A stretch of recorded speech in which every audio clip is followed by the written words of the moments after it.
তো এখন বানাবো আমি একটা বাঁধাকপির পকোড়া। তো বাঁধাকপি ছিল বাড়িতে, তো ভাবলাম যে বাঁধাকপির একটু পকোড়া বানানো যাক। তো বাঁধাকপিকে এরকম ছোট ছোট করে কেটে নিয়েছি, তার মধ্যে দিয়েছি পেঁয়াজ আর কাঁচা লঙ্কা। তো এবার এর মধ্যে দেব স্বাদ মতো নুন, তো অল্প একটু গোলমরিচের গুঁড়ো, সামান্য একটু হলুদ দিয়েছি। এখানে দিচ্ছি কালো জিরে অল্প একটু, এখানে দেব 2 চামচ কর্নফ্লাওয়ার। এটা না বেসন দিয়ে ভাজবো না, কর্নফ্লাওয়ার আর ময়দা দিয়ে ভাজবো। তো কর্নফ্লাওয়ার 2 চামচ দিলাম, আর এখানে দিলাম অল্প একটু ময়দা।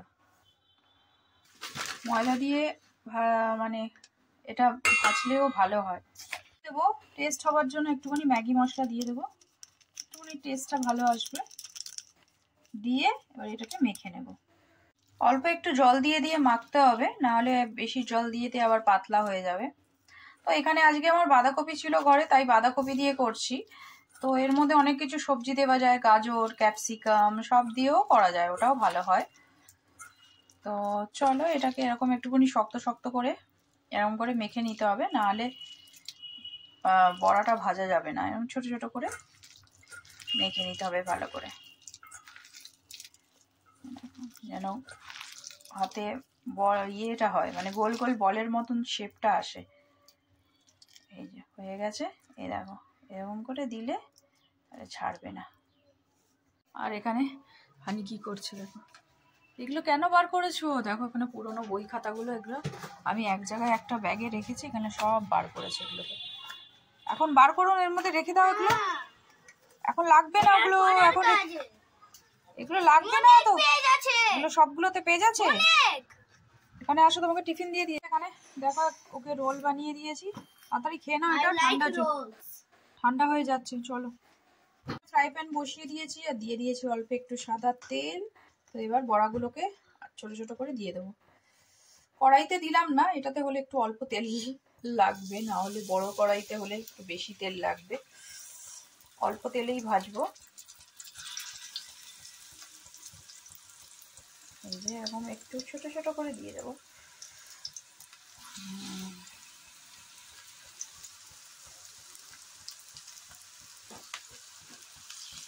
এই যে এরকম করে। আর আজকে কি বানিয়েছি দেখো, ভাত ভাজা। তো কালকের ভাত এত হয়ে গেছিল যে কি বলবো, আর মনে হচ্ছিল আমি 2 দিনের ভাত একদিনেই রান্না করে নিয়েছি। তো জানি না কোন দিকে দেখে ইয়ে করে মানে করলাম আমি, এত ভাত হয়ে গেছে। তো আজকে আর ভাত রান্না করব না, এই ভাতগুলো ভাত ভাজা করেছি, তো এটাই আজকে খাওয়া হবে। দেখো এটাকে আস্তে আস্তে করে উল্টে দিচ্ছি। আস্তে আস্তে করে উল্টে দিলে লাল লাল করে ভাজা হয়ে গেলে ব্যাস, আস্তে করে ভাজতে হবে, আবার নাহলে আবার ভেতরে কাঁচা থেকে যাবে। এই দেখো তাহলে খেতে টেস্ট হবে। তো আমার এগুলো ভাজা হয়ে গেছে, এবার আমি এগুলোকে তুলে নেব। তো এখানে 3টে রেখে দিয়েছি, আর আমি এখানে 4টে নিয়েছি। তো চলো আমি একটা খেয়ে দেখি। চলো একটা খেয়ে দেখি কেমন হয়েছে। সস দিয়ে খেতে হবে, তার একটু সস আনি। খাবি না? খাবি না? বাঁধাকপির পকোড়া। হ্যাঁ খাও। I don't like it. কি এটা হচ্ছে পেপার বম, এটা খুব জোরে জোরে ফাটে। ফাটাই? কাট ফাটবে না তো? খুব জোরে ফাটে। ভালোই হয়েছে, মচমচে হয়ে মচমচি। ভালোই হবে। কর্নফ্লাওয়ার দিয়ে করি না, ভালোই হয়, মানে মচমচে হয়। বেসন দিয়ে করলেও হয়, কর্নফ্লাওয়ার দিয়ে করলেও হয়। যা ঠান্ডা লাগছে,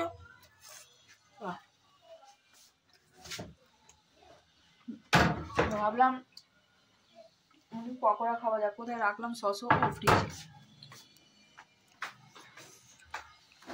ফ্রিজে আছে। এই যে সস, এটা একটু এখানে দিই অল্প একটু। তো ভাবছি আজকে একটু মেলায় যাব, দেখি বিকালে ইচ্ছা আছে যাওয়ার, দেখা যাক কি হয়। ইচ্ছা থাকলে তো হবে না, আবার যদি না যেতে পারি। দেখো এখানেও দিয়ে রেখেছি, খাচ্ছে না। আর গেলে তো তোমাদের সাথে ডেফিনেটলি শেয়ার করবোই, তাহলে